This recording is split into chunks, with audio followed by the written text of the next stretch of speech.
জান্নাতে পৌঁছায় দিবে। আল্লাহু আকবার বলেন। কাজী আমার বন্ধুরা, হুজ্জাতুল ইসলাম বলেন, দুনিয়ার মুমিন, তুমি মালাকুল মউতের হাত থেকে বাঁচার জন্য ঝাঁপ দিয়েছো দুনিয়া নামক কূপে। এই দুনিয়াতে আসার পরে হায়াত নামক রশি ধরে তুমি ঝুলে আসো, ঠিক কি না? হায়াত কার দেওয়া? কার হায়াত কয়দিন জানা আছে আপনাদের? আগামীকাল পর্যন্ত বাঁচবেন কোনো গ্যারান্টি আছে? হযরত ওমর রাদিয়াল্লাহু তাআলা আনহু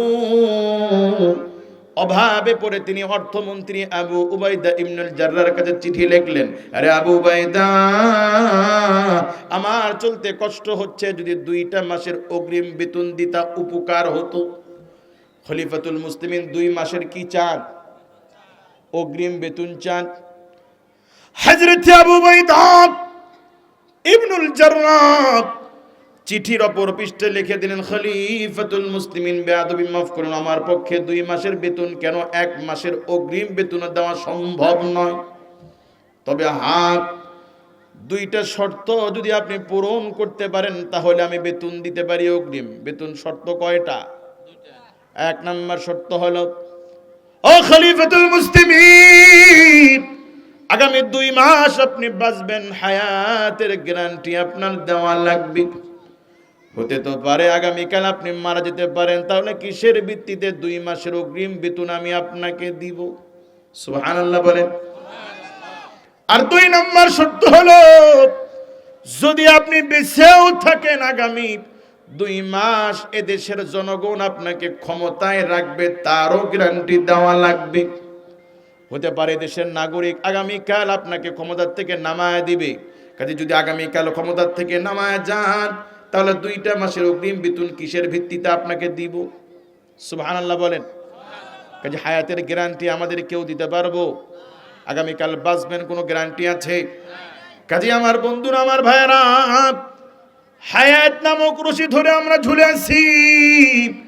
কারো হায়াত 30 বছর, কারো হায়াত 40 বছর, কারো হায়াত 60-70 বছর, ঠিক কি না? তো কারো হায়াত যদি 70 বছর হয়, অটোমেটিক 30 চলে গেছে, 40 চলে গেছে, বাকি আছে কত? বাকি আছে কত? মানুষের জীবনটা কেমন? বলে প্রতি বছর আম গাছে ফুল আসে কি আসে না? কিছু আম ওই ফুলে থাকা অবস্থায় ঝরে যায়, কিছু আম একটু বড় হওয়ার পরে পড়ে যায়, কিছু আম আটি বাঁধার আগে পড়ে যায়, কিছু আম আটি হওয়ার পরে পড়ে যায়। ভাগ্যক্রমে যে আমগুলো গাছের সাথে লেগে থাকে, কোনো এক সময় 2-2.5 মাস 3 মাসের ব্যবধানে তারাও নরম হয়ে বোটার থেকে আলাদা হয়ে যায়, ঠিক কি না? মানুষ তোমার জীবনটা এমন, ওই আমের মধ্যে কিছু শিশু মার পেটে মারা যায়, কিছু শিশু মার পেট থেকে পৃথিবীতে আসার পরে মারা যায়, কিছু শিশু বালেগ হওয়ার পরে মারা যায়, কিছু শিশু বালেগ হওয়ার আগে মারা যায়, কিছু মানুষ যুবক হওয়ার পরে মারা যায়, কিছু মানুষ বিয়ে করার আগে মারা যায়, বিয়ে করার পরে মারা যায়। যাদের নসিব ভালো, আল্লাহ পাক হায়াত বেশি দেন, তারাও মরে যায়, পৃথিবীতে কেউ থাকতে পারে না, ঠিক কি না? কাজী দুনিয়ার মুমিন, এই দুনিয়া নামক কূপে আসার পরে হায়াত নামক রশি ধরে ঝুলে আসো, আর ওই কূপের সিংহের মতো মালাকুল মউত তোমার পিছনে পিছনে তোমাকে ধাওয়া করে চলছে, ঠিক কি না? আর এই দুনিয়ার তলদেশে সাপ নামক কবর তোমাকে ডেকে ডেকে প্রতিদিন বলে, আল্লাহর গোলাম আনা বাইতুল যুলমা, আমি অন্ধকারের ঘর, খবরদার নেকি ছাড়া আমার ভেতরে আসিও না। আল্লাহু আকবার বলেন। কাজে দুনিয়ার মুমিন, তোমার পিছনে মৃত্যু নামক সিংহ, তোমার সামনে সাপ নামক কবর হা করে তাকায়, আর ওই ইঁদুরের মতো তোমার জীবন থেকে একটা দিন চলে যায়, সাদা ইঁদুর তোমার হায়াতকে কেটে ছোট করে দিচ্ছে। জীবন থেকে একটা রাত চলে যাচ্ছে, হায়াত নামক রশিটা কেটে কেটে তোমার হায়াতটা কমে আসতিছে, দুর্বল হয়ে আসতিস। এত বিপদের মধ্যে আল্লাহর গোলাম দুনিয়ার ধন সম্পদ জায়গা বাড়ির লোভ সামলাইতে না পেরে তুমি মৃত্যুর কথা ভুলে গেছো, তুমি কবরের কথা ভুলে গেছো। মিলা দেখো ওই কাঠুরিয়ার বোকা লোকের চাইতে তুমি কেমন যেন আরো বড় বোকা। কাজী আমার আল্লাহ কোরআন নাজিল করে মুমিনদেরকে ডাক দেবেন, দুনিয়ার মুমিন ওয়াল তানজুরু নাফসুম মা কদ্দামাত লিগাদ, তোমার বোঝা উচিত আগামী কালের জন্য তুমি কি নিয়েছো।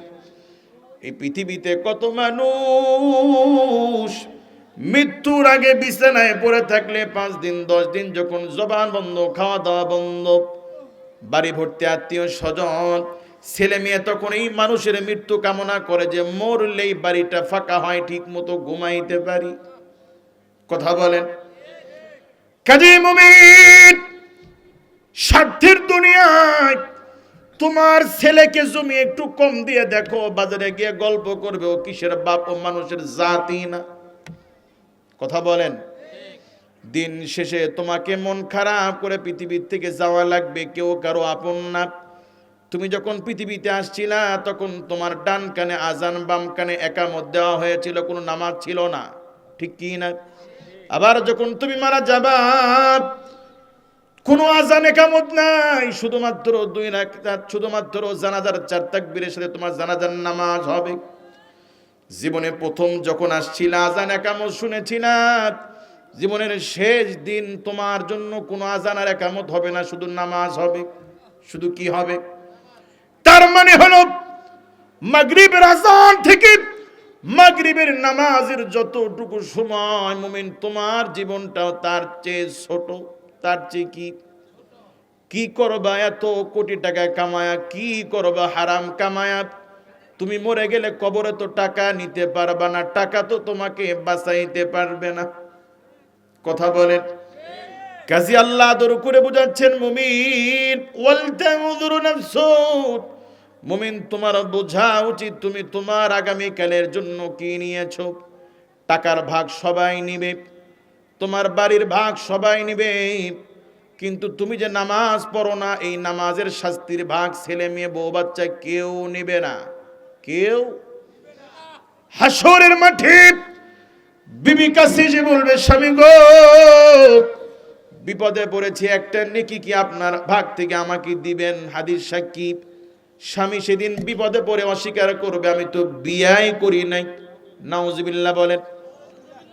স্বামীর কাছ থেকে বিবি যখন কোনো নেকি পাবে না, তখন বিবি বায়না ধরবে, আল্লাহ আমার স্বামী বিয়ে করেছিল, কাবিন করেছিল, 1,99,000 টাকা পরিশোধ করেছিল, বাকি ছিল 1,000, আজকে 1,000 টাকা চাই আমি। মৃত্যুর সময় জমি দিছেন 5 লাখ টাকার, বাড়ি থুয়ে গেছেন 20 লাখ টাকা, কিন্তু নির্দিষ্ট করে ওই মহারানার 1,000 টাকা বাকি রেখেছেন। গলায় রশি ধরে টানবে আপনার বিবি, আমার টাকা না ছাড়া জান্নাতে যেতে দিব না। বানায় বলতেছি আমি।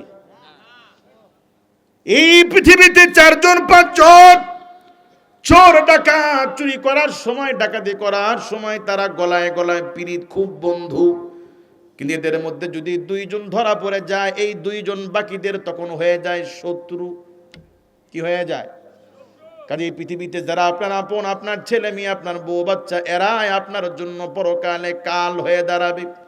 কোরআন শেখে আল্লাহ পাক বলেন, তাহতা আকদামিনা লিয়াকুনা মিনাল আসফালিন, গুনাহগার সন্তানেরা, বেনামাজি সন্তানেরা জাহান্নামে যাওয়ার আগে বলবে, আল্লাহ যে আব্বা আম্মা জন্ম দিয়েছিল, নামাজ শিখাই নাই, কোরআন শিখাই নাই, আজকে ওই আব্বা আম্মাকে পারায়া পারায়া আমি জাহান্নামে যেতে চাই। নাউজুবিল্লাহ বলেন। কাজী সময় এগুলো কি বানানো কথা?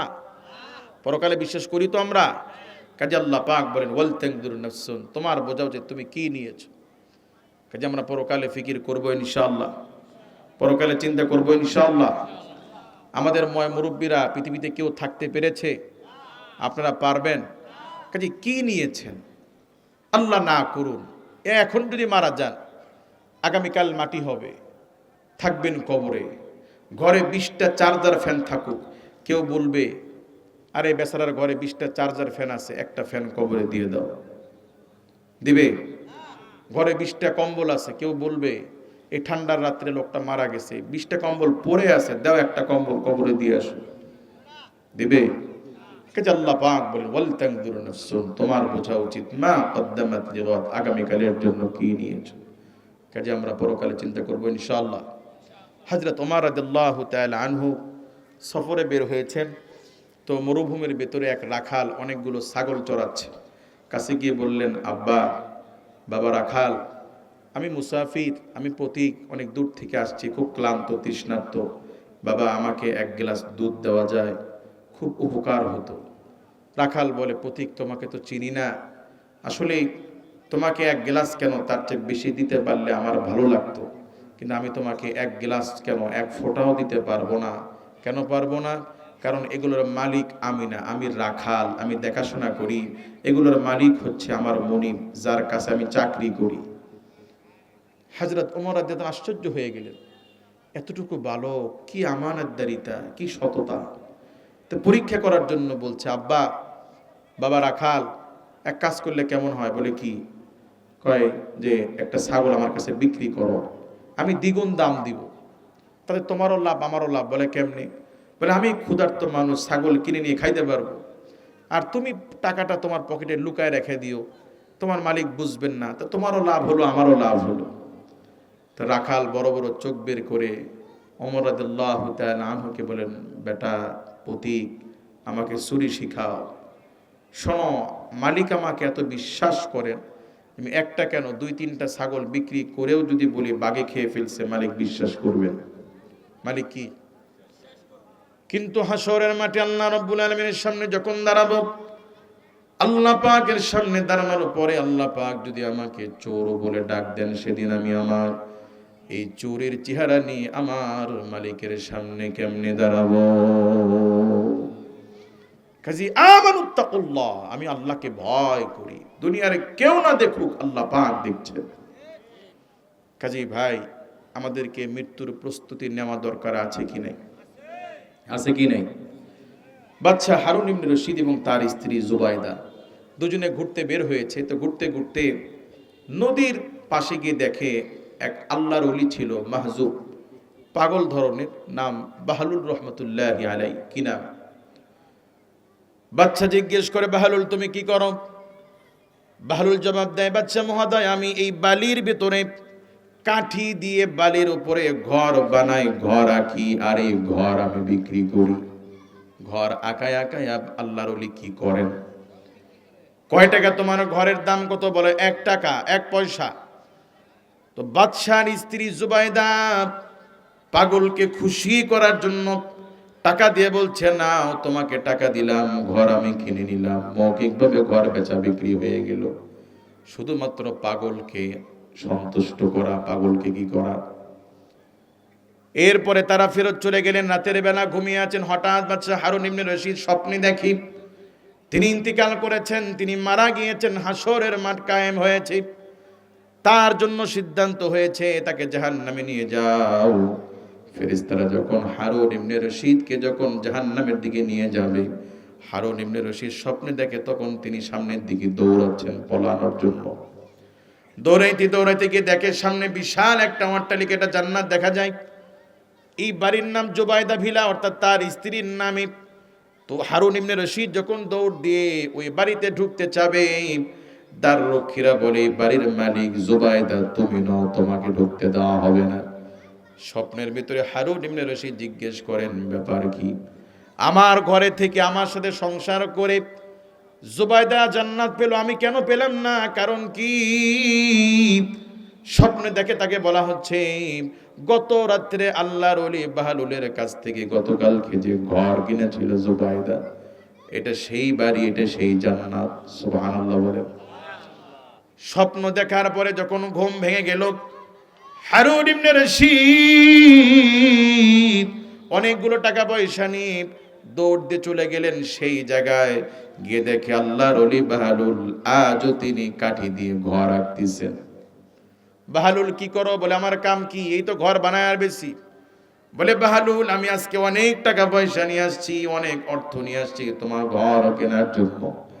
আল্লাহর ওলি বাহালুল ডাক দে বলে, ও বাচ্চা হারুন ইবনে রশিদ, গতকালকে আমার ঘরের দাম ছিল 1 পয়সা, আজকে এই ঘরের দাম দুনিয়ার চাইতে অনেক বেশি।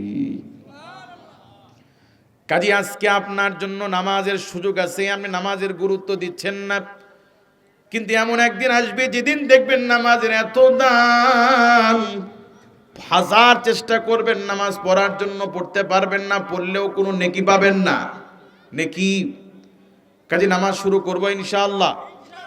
আমার মা বোনেরা, আমরা চেষ্টা করব সবাই জান্নাতের ফিকির করা। আল্লাহ আমাদেরকে জান্নাতের ফিকির করা তৌফিক দান করুন। আল্লাহ পাক বলেন, লা ইয়াস্তাবি আসহাবুন নারি ওয়া আসহাবুল জান্নাহ, যারা জান্নাতের অধিবাসী যারা জাহান্নামের অধিবাসী তারা কি সমান?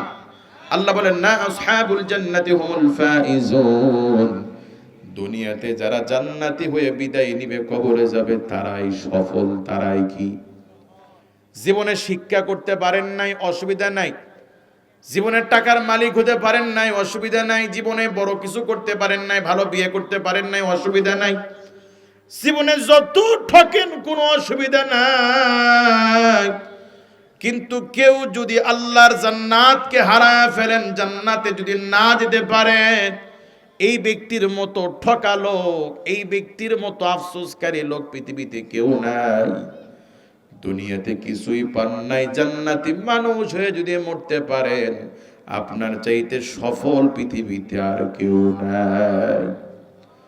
কাজে ওই জান্নাতের স্বপ্ন আমরা লালন করব ইনশাআল্লাহ। যদি সরকার আপনাদেরকে 2টা রাস্তা দেখায় দেয়, 1 নাম্বার, ভ্যানে করে কক্সবাজার নেওয়া হবে, কক্সবাজার নিয়ে যাওয়ার পরে 3 দিন 5 স্টার হোটেলে খাওয়ানোর পরে এসি গাড়িতে করে আবার টাঙ্গাইলে নিয়ে আসা হবে, এরপরে 10 তলা একটা বিল্ডিং হাদিয়া দেওয়া হবে। এটা 1 নাম্বার। এটা কি?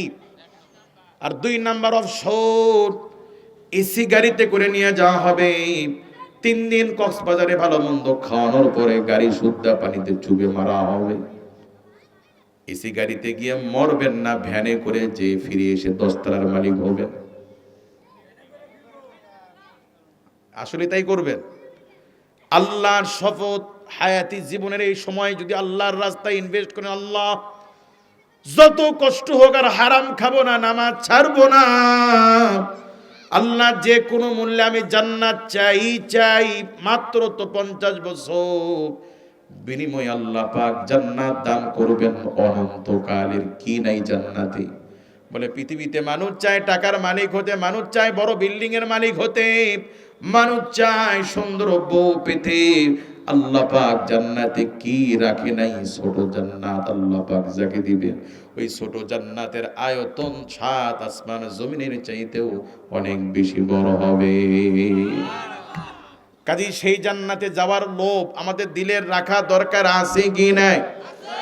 দুনিয়ার একটা দর্শন আপনাদেরকে বলি, আমাদের প্রজন্ম পড়াশোনা করে, অনার্স মাস্টার্স পাস করতে গিয়ে প্রায় 30-35 বছর লেগে যায়। 30-35 বছর এই পড়াশোনা করতে কত শ্রম লাগে, টাকা লাগে। উদ্দেশ্য চাকরি করার জন্য একটা কাগজ দরকার, চাকরি করতে হলে একটা কাগজ লাগবে, সার্টিফিকেট লাগবে। এই কাজ করার যোগ্যতা অর্জনের জন্য 30 বছর আমাদের ছেলে মেয়েরা সময় নষ্ট করে পড়াশোনা করতে গিয়ে, ঠিক কি না? 30 বছর পড়াশোনা করে, অসংখ্য শ্রম দিয়ে টাকা পয়সা খরচ করে 30-35 বছর পরে একটা সার্টিফিকেট পায় কাজ করার জন্য। কি করার জন্য? কাজ মানে চাকরি করার জন্য। এবার পড়াশোনা শেষ, 2-3 বছর ধুমসে লেগে পড়ে চাকরির জন্য। এই পরীক্ষা দেয়, ভাগ্য যদি ভালো হয় একটা চাকরি নসিবে জুটলো। এবার নেমে পড়ো কাজ করতে। কি করতে? 30 বছর থেকে শুরু করে 33 বছর সে গোলামি করে, চাকরি করে, উদ্দেশ্য কিছু টাকার মালিক হবে, ঠিক কি না? 33 বছর চাকরি করার পরে এবার আল্লাহর বান্দা সফল, তার হাতে কিছু টাকা আসছে। হাতে কি আসছে? যেই টাকার মালিক হওয়ার জন্য 30 বছর শ্রম দিয়ে পড়াশোনা করেছে, পড়াশোনা শেষ করার পরে 33 বছর চাকরি করেছে, এখন তার বয়স গিয়ে দাঁড়িয়েছে 65-66, ঠিক কি না? বয়স 65-66, হাতে কিছু টাকা পেয়েছে, কিন্তু এখন মিষ্টি খাওয়া নিষেধ, কারণ ডায়াবেটিস, গরুর গোশত খাওয়া নিষেধ, তার হার্টের প্রেশার, হাই প্রেশার, ঠিক কি না? যেই টাকার জন্য 60-65 বছর তুমি কষ্টে জীবন পার করে দিলা, আজকে দুনিয়া তোমাকে কিছু টাকা দিয়েছে, কিন্তু খাওয়ার বরাত তোমার আর নাই, ঠিক কি না? 65 বছর পরে একটা বিল্ডিং করেছো রিটায়ার করার টাকা দিয়ে, বিল্ডিং করেছো, টাইলস করেছো, খুব স্বপ্ন থাকবা 5 থেকে সর্বোচ্চ 10 বছর, এরপরে সালাম দিয়ে বাড়ি বাড়ির জায়গায় তুমি কবরে খালিয়াতি কি করলা? কিন্তু আল্লাহর রাস্তায় সময় যদি ইনভেস্ট করি, যে আল্লাহ যতদিন বাঁচি নামাজ ছাড়বো না, হারাম খাবো না, এভাবে যদি কোনো মতো আল্লাহর রাস্তায় চলতে পারেন, মরতে দেরি আল্লাহ পাক আজরুল আযীম জান্নাত দিবে।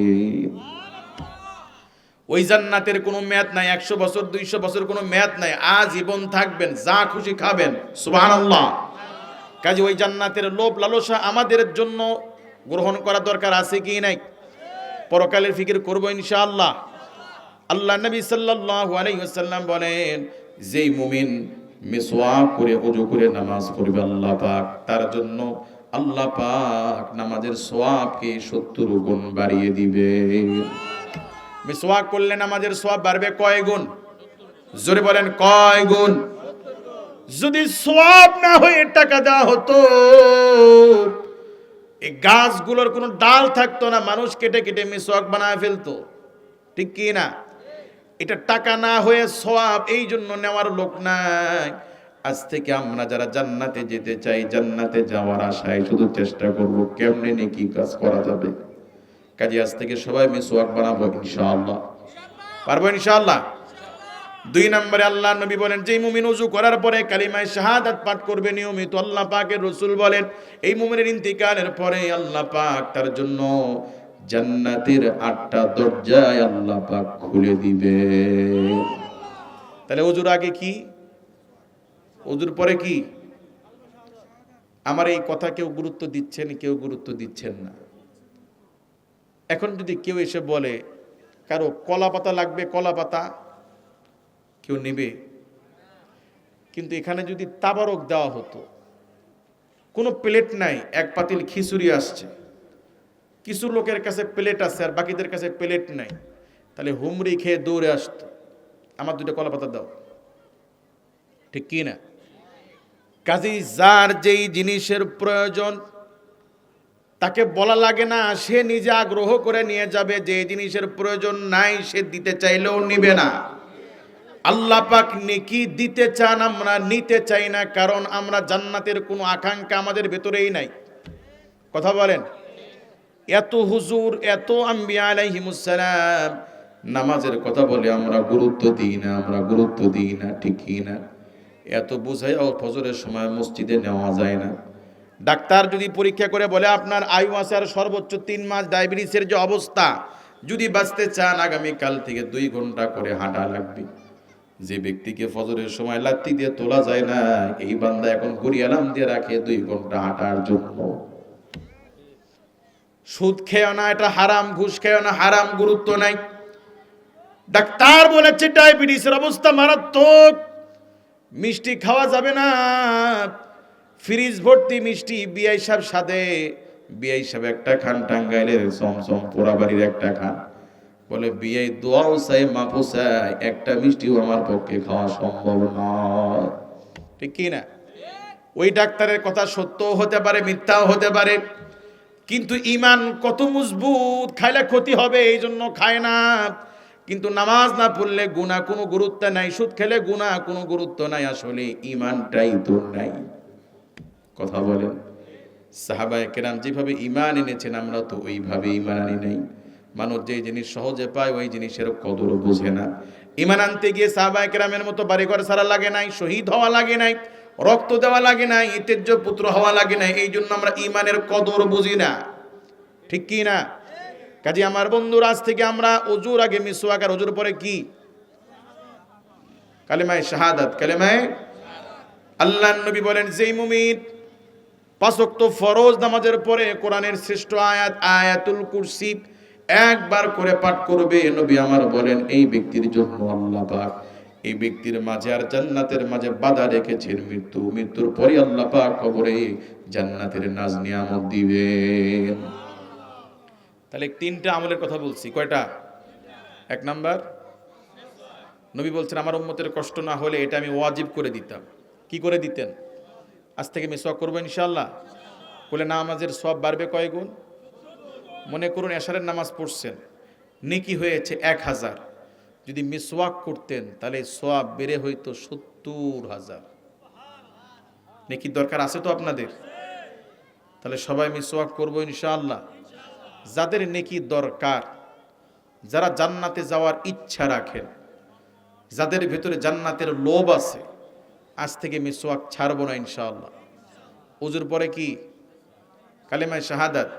আর ফরজ নামাজের পরে অনেকে মনে মনে আছেন হুজুর নামাজই পড়ি না, আপনি আছেন আয়াতুল কুরসি নিয়ে আর মিসওয়াক নিয়ে। কি নামাজ পড়া দরকার আছে কি নাই? মা বোনদের জন্য নবীজি বলছেন, যে নারী আমাকে 4টে জিনিসের গ্যারান্টি দিবে তার জান্নাতের জিম্মাদার আমি রাসূল হয়ে যাব। কয়টা জিনিসের? আমার মা বোনেরা ভালো করে শুনে। 1 নাম্বার 5 ওয়াক্ত ফরজ নামাজ, 2 নম্বরে রমাদানের রোজা, 3 নম্বরে পর্দা, 4 নম্বরে স্বামীর সন্তুষ্টি। কয়টা হলো? 1 নাম্বার কি? নামাজ। 1 নাম্বার কি? এটা আমাদের পড়া দরকার আছে কি নাই? এই পৃথিবীতে ঈমানের পরে নামাজের মতো এত দামি ইবাদত আসমানের নিচে জমিনের উপরে কিছু নাই। সবচেয়ে বড় আমল সেটি হলো নামাজ। সেটি কি? ইসলামের যত বিধিবিধান আমাদের শিশুর উপরে ফরজ হয় বালেগ হবার পরে। কখন ফরজ হয়? আমার মেয়ের জন্য পর্দা ফরজ কখন? যখন সে বালেগ হয়। আমার মেয়ের জন্য হজ ফরজ কখন? যখন সে বালেগ হয়। কোন শিশুর টাকা আছে, কখন কুরবানি ওয়াজিব বালেগ হলে। কোন শিশুর টাকা আছে, কখন যাকাত ফরজ বালেগ হলে। কাজে ইসলামের সমস্ত বিধিবিধান শিশুর উপরে গুরুত্বপূর্ণ হয়, ফরজ হয় কখন? বালেগ হলে। বলেন কখন? কিন্তু নামাজ ইবাদত বয়স 7 বছর। নবী বলেন পিতামাতার বিছানা থেকে আলাদা করে দাও, মসজিদে নিয়ে যাও, নামাজ শেখাও। বয়স যখন 10 বছর নামাজ ফরজ, নামাজের জন্য সন্তানকে মার দাও। তাহলে নামাজ ফরজ হয় কয় বছরে? 10 বছরে। 7 বছর থেকে নামাজে নিতে হবে, শিখাইতে হবে। ফরজ কয় বছরে? 10 বছরে। পর্দা ফরজ হয় বালিগ হলে, হজ ফরজ হয় বালিগ হলে, কুরবানি ওয়াজিব হয় বালিগ হলে, রোজা ফরজ হয় বালিগ হলে। কিন্তু নামাজ এত দামি ইবাদত, শিশু বালিগ হোক চাই না হোক, বয়স 10 বছর নামাজ পড়া ফরজ। তাই নামাজ পড়বো ইনশাআল্লাহ।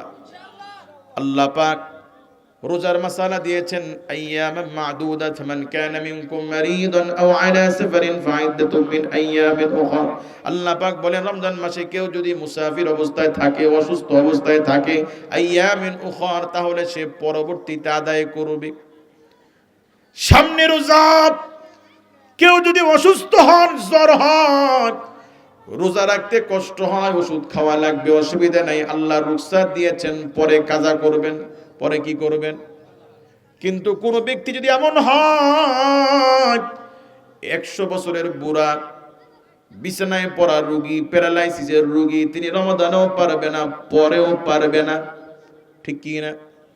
যে বুড়া মানুষ বিছানায় পড়া প্যারালাইসিসের রোগী, তিনি তো রমাদানেও পারবে না, শাওয়াল মাসেও পারবে না, পরেও পারবে না, কারণ তিনি বুড়াই থাকবে। ঠিক কি না? কাজী যে ব্যক্তিরা রমাদানেও পারবে না, রমাদানের পরেও পারবে না, তাদের জন্য মাসালা হলো তারা একজন গরিব মানুষকে 2 বেলা পেট ভরে খানা খাওয়াবে, রোজার হক আদায় হয়ে যাবে। কাজে রোজার বদল আছে কি নাই? হজ ফরজ যাবেন, টাকা আছে, কিন্তু হঠাৎ অ্যাক্সিডেন্ট করে বিছানায় পড়ে গিয়েছেন, যাওয়ার শক্তি নাই, অসুবিধা নাই, আপনার টাকা দিয়ে আরেকজনকে পাঠায় দেন, বদলি হজ হয়ে যাবে আপনার পরিবর্তে। কাজে হজেরও বদল আছে কি নাই? রোজার বদল আছে, হজের বদল আছে, কিন্তু নামাজ এর কোনো বদল নাই। 100 বছরের বুড়া প্যারালাইসিসের রোগী কথা বলতে পারে না, হাত নাড়াইতে পারে না, পা নাড়াইতে পারে না, কিন্তু জ্ঞান আছে। কি আছে? এমন ব্যক্তিকেও ইসলাম নামাজের কোনো মাফ দেয় নাই, নামাজের কোনো বদল দেয় নাই। তোমার নামাজ পরিবার পড়ে দিলে হবে না, তোমাকেই পড়া লাগবে। আল্লাহু আকবার বলেন। কাজেই যেই নামাজ বুড়ার জন্য কোনো মাফ নাই, নামাজের কোনো বদল নাই, কারণ নামাজের গুরুত্ব সবার চাইতে বেশি। সবার চাইতে কি? নবী বলেন আউয়ালু মা ইউহাসাবু বিহিল আবদু ইয়াউমাল কিয়ামাহ, হাশরের মাঠে আল্লাহ পাক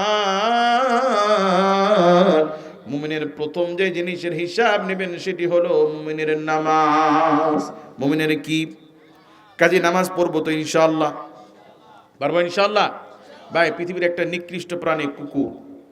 কুকুর কোনো ঘরে থাকলে রহমতের ফেরেশতা আসে না। কুকুর কোনো বাটিতে মুখ দিলে ওই বাটি ওই পাতিল 7 বার না ধুলে খাওয়া জায়েজ নেই। কুকুরের গায়ের পানি যদি কোনো ব্যক্তির কাপড়ে লাগে, সেই কাপড়ের নামাজ হবে না। এটার দ্বারা কি বলছেন? কুকুর পাক না না পাক? সম্মানিত না নিকৃষ্ট?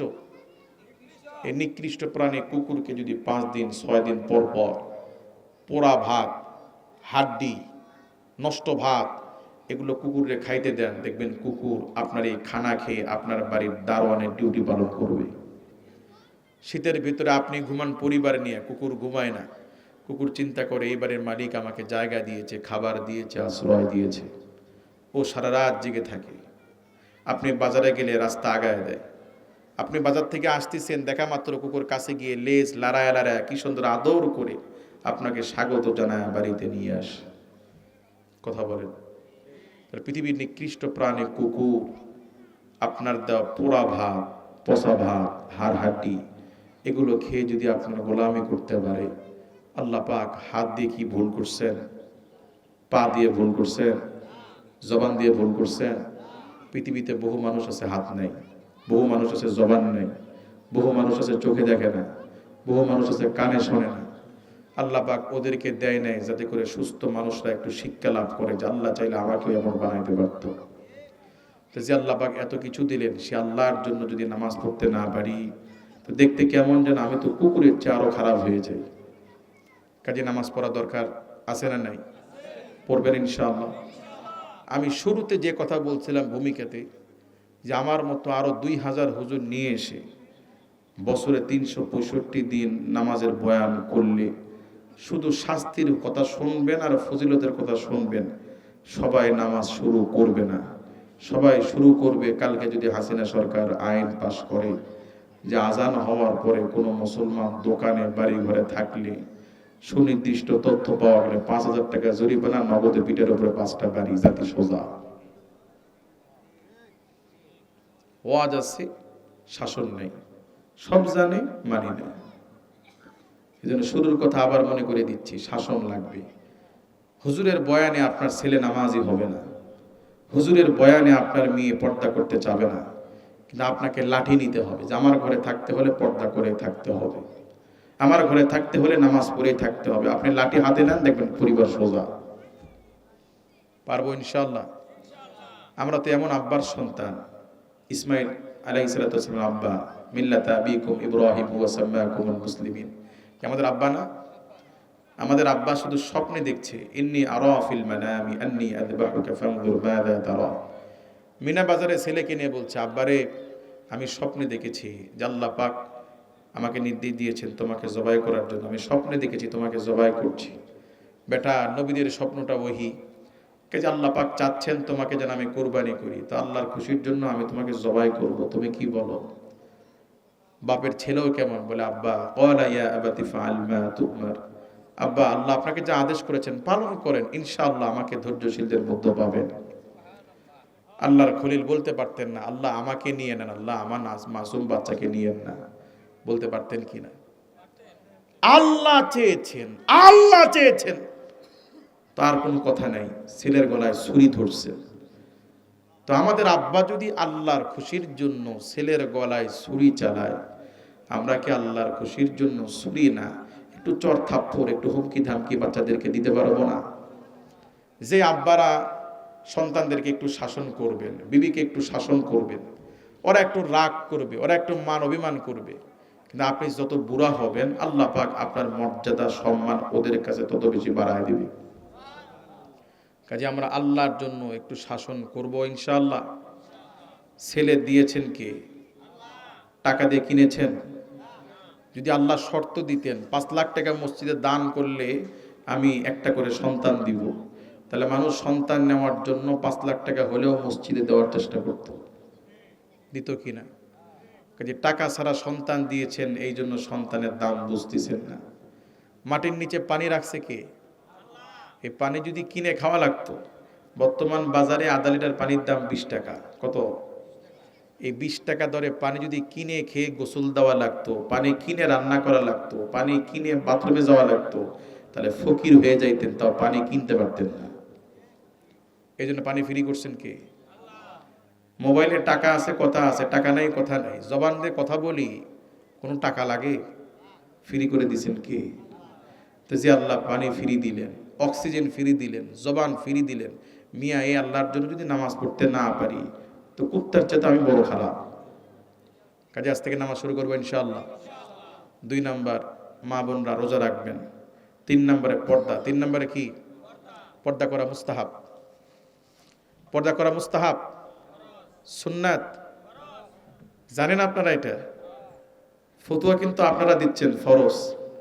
ঘরের অবস্থা কি? তাহলে এখানে তাফসীর করে লাভ হবে কি? কথা বলে লাভ হবে কি? আমার কথা কি বুঝতে পারছেন? পর্দা করা ফরজ সবাই জানেন, কেউ মানেন না। কারণ ওয়াজ আছে, শাসন নাই। ওয়াজ আছে, সরকার ঘোষণা দিবে আগামীকাল থেকে কোনো মুসলমানের মেয়েরা বোরকা ছাড়া বের হতে পারবে না, জাতি সোজা। এই জন্য রাষ্ট্র ইসলামের দখলে আসতে হবে। জমিন আল্লাহ, বাহাদুরি কারো চলবে না, বাহাদুরি চলবে একমাত্র আল্লাহর। আল্লাহ যে আইন দিবেন সেটাই মানতে হবে, কারণ সবাই আমরা আল্লাহর গোলাম। এই জন্য নবী রাসূলগণ পৃথিবীতে এসে যুগের শাসকদের কাছে আগে দাওয়াত দিয়েছেন যে রাষ্ট্রের ক্ষমতার জায়গা যদি আল্লাহর ইসলামের কাছে আসে, জাতি আল্লাহর দিন মানতে বাধ্য। পাহাড়ের নিচের পানি উপরে ওঠে না, কিন্তু উপরের পানি কোথায় আসে? কাজে রাষ্ট্র যদি ইসলামের দখলে আসে, জাতি মানতে বাধ্য। মানুষ যদি 9-6 করে এরকম ক্ষমতায় থাকতে পারে, তো যখন ইসলামী হুকুমত কায়েম হবে, মানুষ নামাজ পড়তে বাধ্য। ঠিক কি না? কাজে আল্লাহ পাক আমাদেরকে পর্দা করার তৌফিক দান করুন। সম্মানিত হাজিরিন, আপনাদের খারাপ লাগতেছে বুঝতেছি, কিন্তু আমার কথাগুলো, আমার আলোচনার টপিকগুলো আপনাদের জন্য গুরুত্বপূর্ণ ছিল। অনেক বক্তা আসবে আপনাদেরকে হাসাবে, অনেক বক্তা আসবে আপনাদেরকে আনন্দ দিবে, মাঠ জমায় রাখবে। শুধু আনন্দই নিয়ে যাবেন, লাভ হবে না। আপনার জন্য আনন্দ দেওয়ার জন্য টেলিভিশন আছে, আনন্দ দেওয়ার জন্য খেলাধুলা আছে। আপনার এখন আনন্দের সময় না, আপনার এখন সচেতন হওয়ার সময়। ছোটবেলায় যখন আমরা পড়ছি, পড়াশোনা করছি, আমাদের মুরব্বীরা বলছে না, পরেক পরেক লেখেক, বলছে কি না? এখন কেউ পড়তে বলে, লিখতে বলে? এই যে কথাগুলো বলছি, নামাজের কথা, পর্দার কথা, এই যে বলতেছি না, আপনি যেদিন মরবেন আর কেউ বলবে না যে ঠিক মতো নামাজ পড়িও, শেষ। আর বলা হবে না, তোমার মেয়াদ শেষ। চাইলেও পড়তে পারবে না, পড়লেও তোমার কোনো লাভ হবে না। কথা কি বুঝতেছেন? তখন আফসোস করবেন, ইস আজকে যদি একটা সেজদা দিতে পারতাম। পারবেন না দিতে। কাজে এখন যেমন কেউ পড়ার কথা বলে না, আপনি যেদিন মরবেন ওই দিন আর নামাজের কথা কেউ বলবে না। তোমাকে বহু বলা হয়েছে, তোমার মেয়াদ শেষ। কাজে এখনো সময় আছে। পরে ওই বাচ্চা হারুন ইবনে রশিদের মতো আফসোস করেন না যে কালকে কিনলাম না কেন, ইস একটা টাকাই তো ছিল, আজকে দাম হয়ে গেছে কোটি টাকা, আমি কিনতে পারতেছি না। তো কাজেই আজকে যে কথাগুলো বলছি আপনাদেরকে, আল্লাহর দিকে ফিরে আসেন, মৃত্যুর কথা স্মরণ করেন, জান্নাতের জন্য কিছু সংগ্রহ করেন। আপনি যত লাফালাফি করেন, যত যা কিছু করেন, আপনাকে তো মরা লাগবে, ঠিক কি না? আচ্ছা, আপনি নামাজ না পড়লে কি মসজিদের নামাজ আটকে আছে? আজান বন্ধ আছে, নামাজ বন্ধ আছে? আপনি পড়েন না, আপনার কপাল বন্ধ, কিন্তু নামাজ কিন্তু আটকে নেই, নামাজ ঠিকই হচ্ছে। আপনার চেয়ে ব্যস্ত মানুষ নামাজ পড়ে, আপনি পড়তে পারেন না। আপনার চেয়ে বেশি টাকাওয়ালা মানুষ পড়তে পারে, আপনি পারেন না।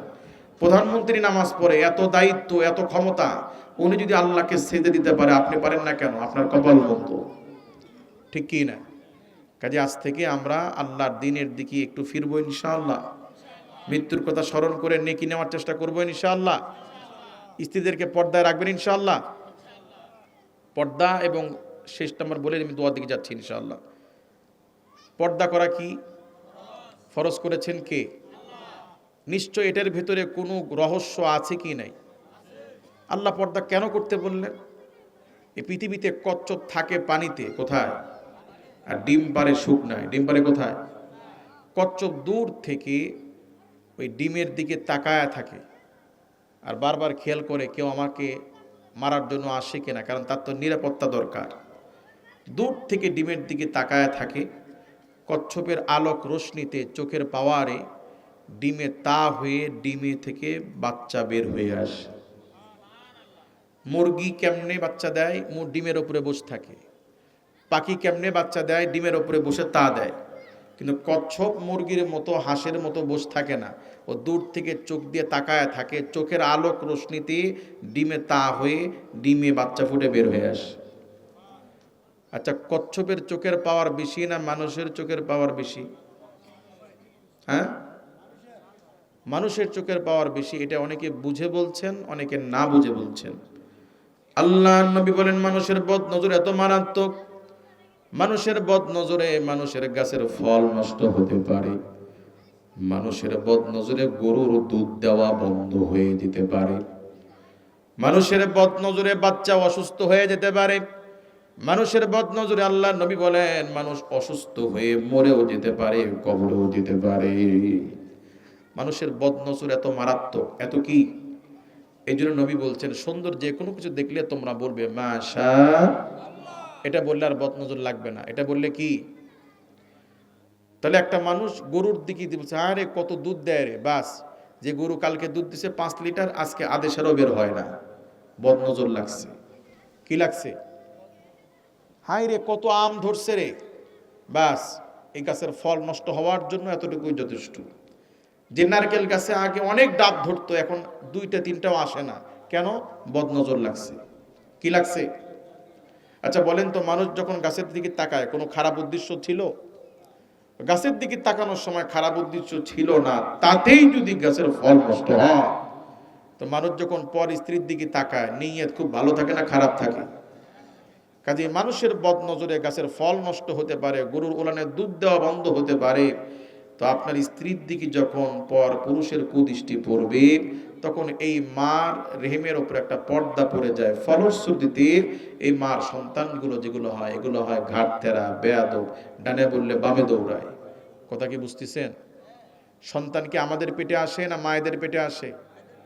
যে মা পরপুরুষের দৃষ্টি থেকে নিজের ইজ্জত, আবরু, আপাদ মস্তক যত ঢেকে রাখবে, আল্লাহ পাক ওই মার পেট থেকে তত বড় আলেম, তত বড় পীর, তত বড় ভদ্র, সভ্য, আদর্শবান সন্তান আল্লাহ দান করবেন। আপনাদের ছেলে সন্তানগুলো ভালো হোক চান কি চান না? তাহলে আল্লাহর হস্তে আজ থেকে স্ত্রীদেরকে পর্দায় রাখবেন ইনশাআল্লাহ। আমাদের স্ত্রীদেরকে আল্লাহ পাক পর্দা করার তৌফিক দান করুন। 4 নাম্বার মা বোনদের গুণ, স্বামীর সন্তুষ্টি। স্বামীর কি? এটাই বলেই আমি দোয়ার দিকে যাবো ইনশাআল্লাহ। আমার মায়েরা, নবীজি বলছেন এই পৃথিবীতে একজন নারীর জন্য সবচেয়ে বড় অভিভাবক হচ্ছে তার স্বামী। বলেন কে? বাপ যদি বলে মা তুই ঈদে বাড়ি আয়, স্বামী যদি বলে যেতে পারবি না, কারটা শুনতে হবে? স্বামীরটা। কারটা? কাজে আমার মা বোনেরা, আপনাদের জন্য সবচেয়ে বড় দায়িত্বশীল ব্যক্তি হচ্ছে স্বামী। বলেন না কে? কাজে আল্লাহ পাক আমার মা বোনদেরকে স্বামীর কদর করার তৌফিক দান করুন। নবীজি বলছেন, আসমানের নিচে জমিনের উপরে আমার স্ত্রী খাদিজার চাইতে শ্রেষ্ঠ নারী পৃথিবীতে কেউ নাই। পৃথিবীর শ্রেষ্ঠ নারী, তার নাম কি? খাদিজা রাদিয়াল্লাহু তাআলা। এত মর্যাদা কেন? নবী আমার গভীর রাত্রে গোপনে যখন ঘরে এসে আলতো করে ঘরের দরজার সামনে ডাক দিতেন খাদিজা, এক ডাক দেওয়ার সাথে সাথে খাদিজা রাদিয়াল্লাহু তাআলা আনহা নবীজির জন্য দরজাটা খুলে দিতেন। নবী আশ্চর্য হয়ে জিজ্ঞেস করতেন, খাদিজা যত রাত্রে আসি একটা ডাক দিই, সাথে সাথে কেমনে দরজা খোলো? খাদিজা রাদিয়াল্লাহু তাআলা আনহা বলতেন, ইয়া রাসূলুল্লাহ, আপনি কাফিরদের ভয়ে রাতের বেলা দ্বীনের দাওয়াত দেন, কাফিরদের ভয়ে আমার দরজায় এসে আস্তে করে আপনি ডাক দেন, আমি বিবি যদি ঘুমায় থাকি, আপনি দরজায় এসে ডাক দিলে আমি যদি না শুনি, আমার বেয়াদবি হবে, আল্লাহ অসন্তুষ্ট হবেন। এই জন্য রাতের বেলা আমার ঘর থেকে বের হওয়ার পরে আপনি স্বামী ফিরে আসার আগ পর্যন্ত আমি বিবি বিছানায় পিঠ লাগাই না, বরং এই দরজার সাথে দাঁড়ায় দাঁড়ায় থাকি। স্বামীর সন্তুষ্টি কাকে বলে? সুবহানাল্লাহ। হাজী সাহেবরা হজ করতে যায়, উমরা করতে যায়, গারে হেরা, জাবালে নূর, যেই গুহার ভিতরে নবীর উপরে প্রথম ওহী নাজিল হয়েছিল, এখানে ওখানে অনেকে ওঠার জন্য যায়। এখন সিঁড়ি হয়েছে। কি হয়েছে? প্রায় 1300 সিঁড়ি বেয়ে উঠতে হয় গারে হেরাতে। কত সিঁড়ি বলেন তো? কয়তলা হতে পারে?